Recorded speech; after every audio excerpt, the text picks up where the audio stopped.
Fisher. Later his son lived in this house. It was Dr. Fisher, and he was noted for the book of poems that he wrote. It says Niagara and Other Poems was the title of the book. The federal government early recognized the value of a good harbor along the south shore of Lake Ontario. And as early as 1829, money was appropriated for the Army Corps of Engineers to design a break wall here for this harbor. Not much was done until about the 1850s and 1860s. Then there were some 2,000 foot of pier constructed here.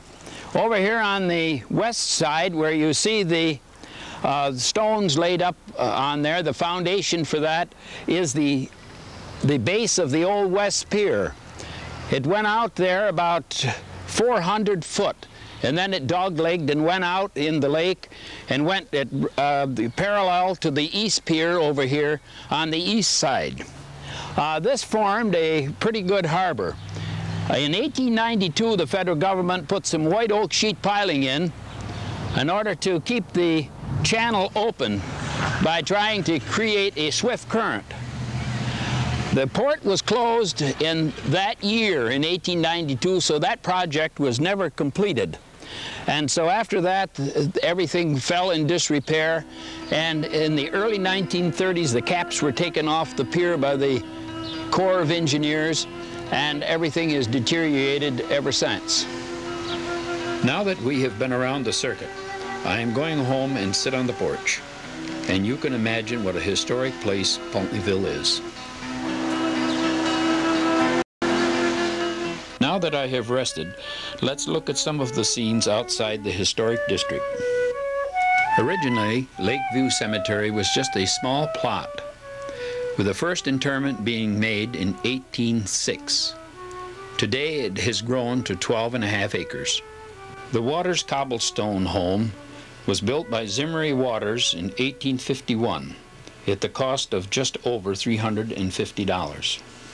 The Pultneyville Masonic Lodge was formed in 1811, and at that time met in Russell Whipple's old hotel down on the waterfront.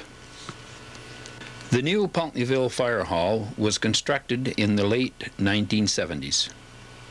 The Pultneyville Yacht Club was formed in the mid-1940s, with Gordon Tompkins being the first Commodore.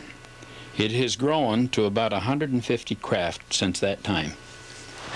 The mill at the corner of Salmon Creek Road and Hamilton Street was the old Craig's Mill. For many years it used water power. Later it used steam, but the old mill pond was used for the production of ice important to the shipping of fruit from this area. In the 1920s, a new dam was constructed and the mill rebuilt to generate electricity. This project soon ended in financial trouble and power production ceased. The mill was demolished as a hazard in the 1940s.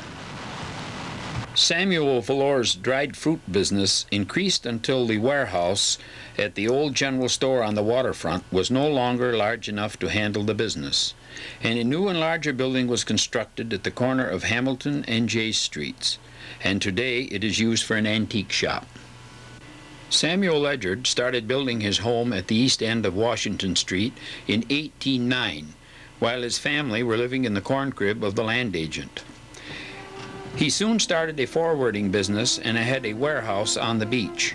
He was one of the first postmasters. Also, he was a chief negotiator with the British during the War of 1812, writing the Articles of Capitulation on his top hat while being rowed out to meet the British commander Yeo. He was an early nurseryman in the area, and the family home hosted a set of the Bay of Naples wallpaper applied in 1817 for many years. The Todd family of Rochester, descendants of Ledyard, sold the home around 1970, and the wallpaper was still in reasonable condition and sent to the museum in New York City to be preserved.